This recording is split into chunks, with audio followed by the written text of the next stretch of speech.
Okay, good morning my dear student. आज हम पढ़ते हैं कक्षा 11वीं का लेखा शास्त्र। आज आज हम चैप्टर 5 स्टार्ट करते हैं। चैप्टर 5 चैप्टर का नाम है विशेष उद्देश्यों पुस्तकें या सहायक बहियाँ पार्ट 1। आज हम सहायक बही का पार्ट 1 स्टार्ट करते हैं। ठीक है बच्चों, तो इस चैप्टर के कुछ शब्दावली हैं, है ना। चैप्टर को आगे बढ़ने से पहले हम इसके कुछ कॉन्सेप्ट है, शब्दावली है, बेसिक ज्ञान है, उस बेसिक ज्ञान को अर्जित कर लेते हैं। उसके बाद हम आगे की पढ़ाई करेंगे। ठीक है बच्चों, पहले इसका कॉन्सेप्ट है क्रय बही। आपने पता है तो क्रय बही क्यों बनाया जाता है? उधार व्यवहार या लेन देन को या सौदों को लिखने के लिए ही क्रय बही का प्रयोग किया जाता है। नगद का नहीं करेंगे। नगद में हमने माल बेचा, पैसा मिला, है ना। हमने माल बेचा, हमें पैसा मिला, वहाँ पर लेन देन क्या होता है? पूर्ण हो जाता है। लेकिन क्रय बही जो उधार बेचे गए माल की हमें जानकारी रखनी होती है, हमें उससे कब पैसा लेना है, कब क्या करना है, इसीलिए उसे एक स्मरण बही के तौर पर उसका लेखा किया जाता है। इसी प्रकार विक्रय बही का विक्रय हम करेंगे, है ना। क्रय वापसी का क्रय वापसी में करेंगे, विक्रय वापसी का विक्रय वापसी में करेंगे। तो चैप्टर स्टार्ट करते हैं। पहला है क्रय बही। क्रय बही किसे कहेंगे? उधार क्रय किए गए माल का लेखा जिस बही में किया जाता है उसे क्रय बही कहते हैं। ठीक है बच्चों, किसका करेंगे? उधार लेन देन का जिस बही में लेखा करते हैं उसे क्रय बही कहा जाता है। ठीक है बच्चों, दूसरा है विक्रय बही। यहाँ पर उधार खरीदा था, यहाँ पर उधार बेचेंगे, है ना। तो जिस बही में उधार माल बेचा जाता है ना, उधार बेचे गए माल का लेखा जिस बही में किया जाता है उसे क्या बोलते हैं? विक्रय बही कहते हैं। हम जितने भी माल बेचेंगे, है ना, उधार में, है ना, हम जिसको उधार माल बेचा है तो उसको याद रखना पड़ेगा कि उसे पेमेंट लेना है ना। तो उसको पेमेंट लेने के लिए हमें उसको बार बार सूचित करना पड़ेगा। इसके लिए हमें उसका लेखा संधारित करना होगा, जिसे क्या कहेंगे? विक्रय बही कहते हैं।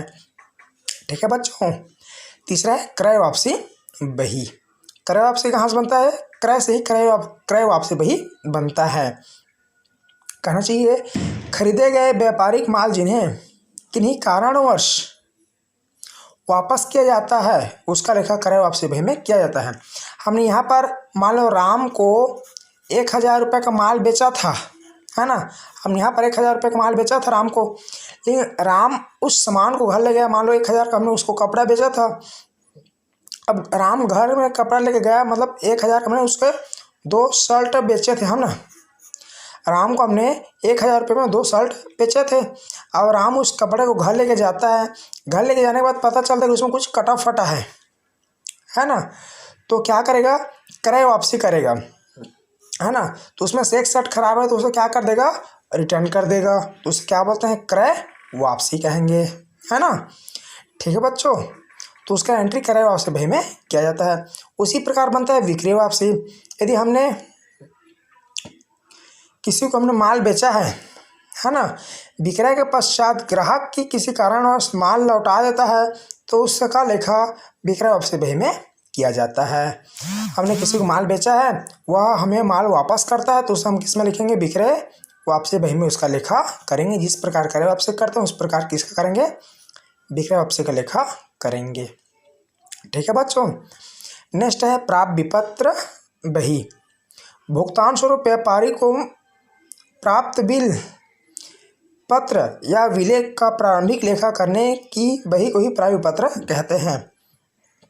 मतलब व्यापारी को जो भुगतान प्राप्त होना रहता है, हमने यहाँ पर माल क्या किया? विक्रय किया, है ना। हमने यहाँ पर माल क्या किया? विक्रय किया। अब विक्रय करेंगे, उधार बिक्री करेंगे तो हमें क्या लेना पड़ेगा? पेमेंट लेना पड़ेगा, है ना। यदि भुगतान स्वरूप यदि कोई पैसा वापस करता है तो उसका लेखा हम किस में करेंगे? प्राप्त विपत्र हम करेंगे। उसी प्रकार देय पत्रक लेखा होगा क्रय बही के आधार पर, है ना। हमने माल क्रय किया है तो उसका हमें पेमेंट करेंगे, है ना। तो व्यापारी द्वारा किए जाने वाले भुगतान, व्यापारी द्वारा क्या होता है? भुगतान होता है ना। व्यापारी यदि किसी लेनदार या किसी देनदार को भुगतान करता है, लेनदार भुगतान करता है तो उसे देय पत्र बही में लिखा जाता है।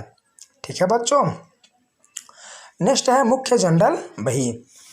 क्रय बही, विक्रय बही, क्रय वापसी, विक्रय वापसी, प्राप्य पत्र, देय पत्र, इन सब का, है ना, इन सब का लेखा जब नहीं हो पाता है, या कह सकते हैं कि यदि इन सब का लेखा नहीं हो पाता है तो उसे मुख्य जनरल बही में किया जाता है। ठीक है बच्चों। तो ये इसके कुछ शब्दावली थे, इसको आपको याद करना होगा। नेक्स्ट मैं आपको न्यूमेरिकल क्वेश्चन बताऊंगा। ठीक है बच्चों। वीडियो देखने के लिए धन्यवाद।